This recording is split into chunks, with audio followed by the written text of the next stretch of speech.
Bow! Hello and welcome to Hybrid, powered by chinkseyMEDIA. Every word from Mikel Arteta's post-Fulham presser. Mikel Arteta had plenty to discuss after we made it 5 consecutive wins with a 1-0 victory away to Fulham on Saturday. Leandro Trossard scored the only goal of the game in the first half, and the defence stood firm once again to close out the win. After the game, he conducted his post-match press conference where he was asked about the win, the defensive performance, VAR decisions, our set-piece power and more. On yesterday's win, the recent history wasn't in our favour and we wanted to change that like we did against Newcastle and West Ham at home, and that's another step.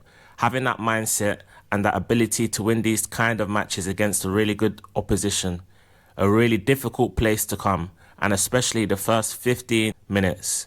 It took us a while to get into the game with some very unusual giveaways that has caused some transitions, and after that we started to dominate the game throughout the rest of the game much better. We talked about knocking on the door against this team. They are really well organised, especially with the context of the result. The more it dragged on, I think we were better and managed to win the game and another clean sheet. Yeah, it's good. I mean, a lot of people are throwing this term bogey side around. I wouldn't go that far. What I will say is teams like Fulham have they've jabbed us over the years. If you know, they've taken a few points here and there. I feel like a bogey side is a real, 3 wins or draws in 5 games type of team. Like a Newcastle, that is the epitome of Arsenal's bogey side. And I feel like if you get 2 or 3 consecutive results against them, you dispel that tag.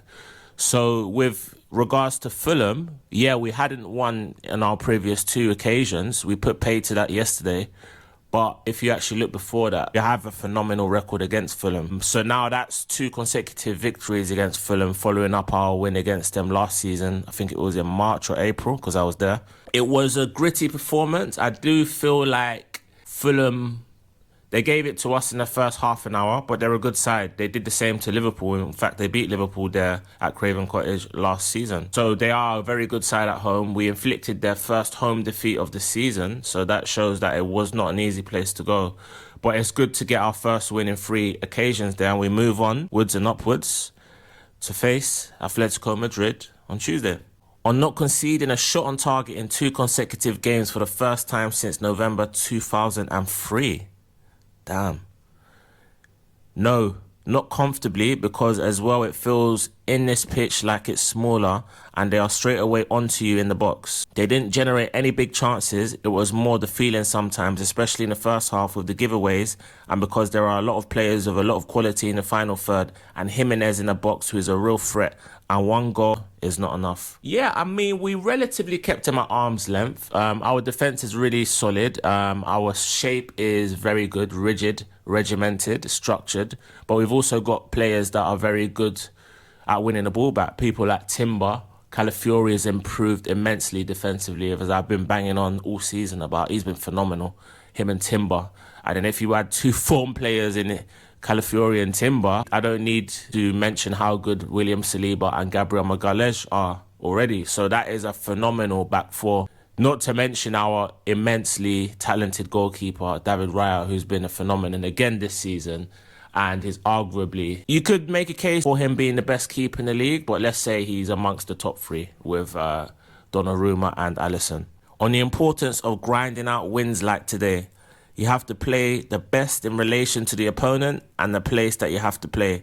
That's what we have to play. The best against Atletico Madrid is going to be different to the best of today, and make sure that we are able to take the game into those areas that is going to favour our possibility to win the game and continue to try and improve. So effectively saying we played as well as we needed to win today, and effectively on Tuesday we're going to have to go up a notch or 2 against Atletico Madrid, who played yesterday evening. I believe they won. But in a sense that I feel like we didn't play as bad as people are making out, but we didn't have to play too good. We didn't have to overexert ourselves, which is good going forward.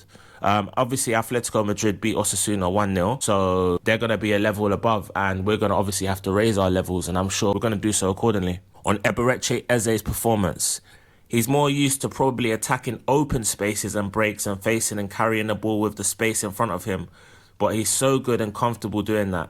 I think he had his moments today. He put Victor once or twice through in really good spaces, and maybe if that would have finished in a goal, it would have looked a bit different.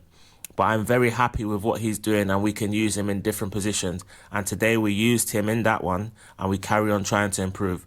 So yeah, obviously Mikel's not going to criticise him. I want to give him some constructive criticism because I know what he's capable of. He didn't have his best game, especially in the first half. I felt like he was starting to get on the ball more in the second half. But obviously I feel like the more he plays, the more he's going to get used to his teammates. And I think he's going to improve over time. I have no doubts in Eberechi as his ability as a footballer. And I'm sure he's going to improve, hopefully, for Tuesday. And if we're now a team that wins ugly, I don't like looking back, but if you ask me how I would describe the team, the players, they're tough and very, very willing. Well, I mean, would you want to win, in quotation marks, ugly?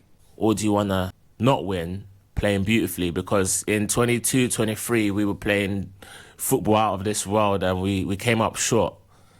In the following season, second half of that season, 23-24, we were romping to victories and still came up short. Last season, okay, it was probably a step backwards, but we did get to the Champions League semi-finals. We made a lot of improvements in different ways. We became more solid as a team, as a unit.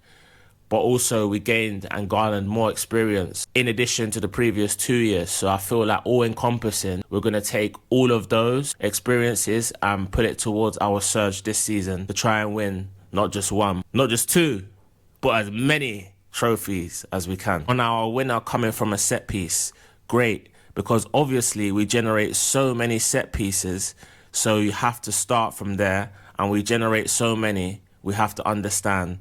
And against these low blocks, when they don't really want to drop and commit that many players there, we have another opportunity to put players that we want in the position that we want with the role that we want, and we need to exploit that. We could have exploited it today in different ways. At the end, it was a set piece, so more than welcome. Yeah, I mean, Victor Gyökeres had about 2 or 3 chances, and I feel he could have done better with it. He's snatching at a few chances, but hopefully it will come.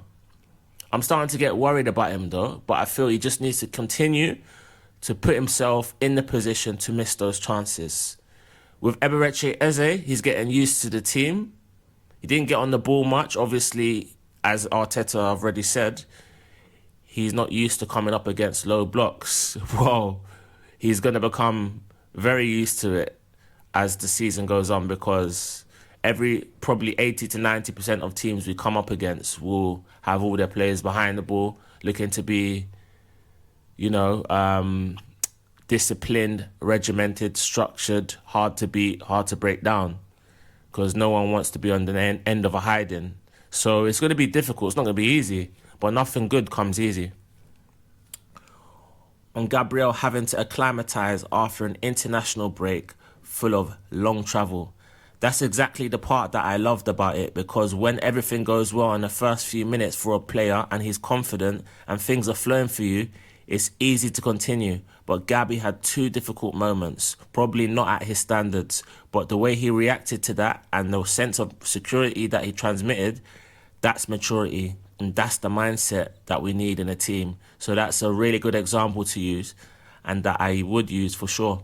Yeah, I mean, Gabriel Magalhaes didn't start off the game well, but any small mistakes he made, he rectified it. We weren't punished for it. That's the main thing. I think the whole team looked a bit leggy. They looked a bit, jet-lagged. They weren't at it at the first, let's say, 20 to 30 minutes. However, after that, we got a foothold in the game. We started the second half really well, and you could smell the goal coming. And we got the goal, and we kind of did what we needed to do to see out the game. I feel like we could have went up a few gears if necessary, but I feel like it's a case of win the game, get out of there, focus on Tuesday, then Sunday, then the following Wednesday, and so on and so forth. On if he's worried about the upcoming schedule with Atletico Madrid on Tuesday. Yes, we know the schedule. You could see some of the players, not only ours, their players as well, and there have been a lot of injuries as well. The load is where it is. That's why we need it, and the games now and the context demands you a bigger squad. I think all the top teams, we are in the same boat. We're going to have to manage that really well to look after them, and especially to get the best out of them.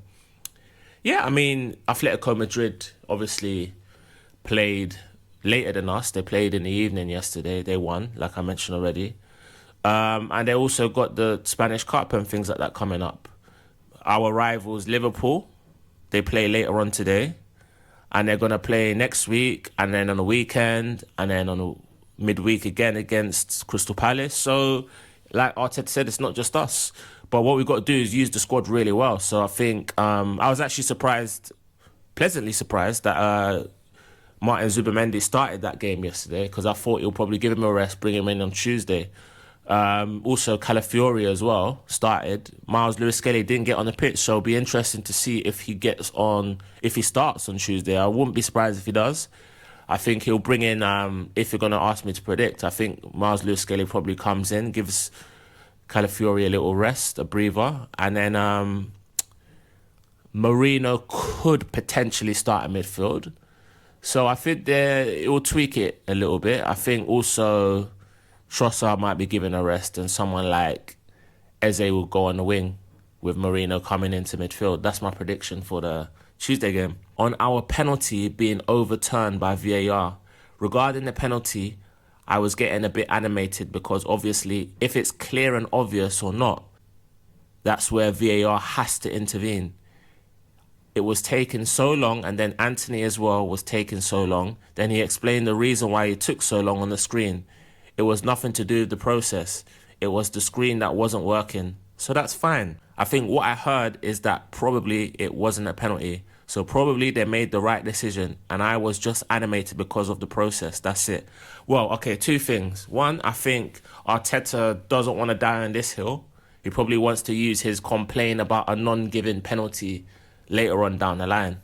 However, on the subject of the penalty, I could see why it wasn't given. However, I think the crucial element of this was the fact that Kevin's knee made contact with Bukayo Saka's knee, which is a foul because it was in the box. Then, after Kevin's knee makes contact with Bukayo's knee, he then wins the ball. However, the key point is Kevin fouled Bukayo because his knee made contact with his knee inside the box before he won the ball. But I'm not really mad about it not being given. But I do think, yeah, like Arteta said, if it was a clear and obvious decision, why does it take so long? Leandro Trossard popping up with an important goal again. He has the quality to create these magic moments when the team needs it the most, and that intuition, and he's in the right place in the right moment. And that's a huge quality for the team and a massive weapon for us. So I'm really happy. I think he's been very, very good in recent weeks. And now we have a lot of players in a really high emotional state and performance level, which is really good to see. I'll be real. Trossard had a stinker yesterday, but he scored the winner. So his performance was not a stinker. The aroma was magnificento, and so was the result. But no, all jokes aside, I think we played within ourselves. We played how we needed to make sure we won the game without really exerting ourselves. But the main thing is another 3 points on the board, top of the league, roll on Tuesday against Atletico Madrid in the Champions League. Bow! Bow! Bow!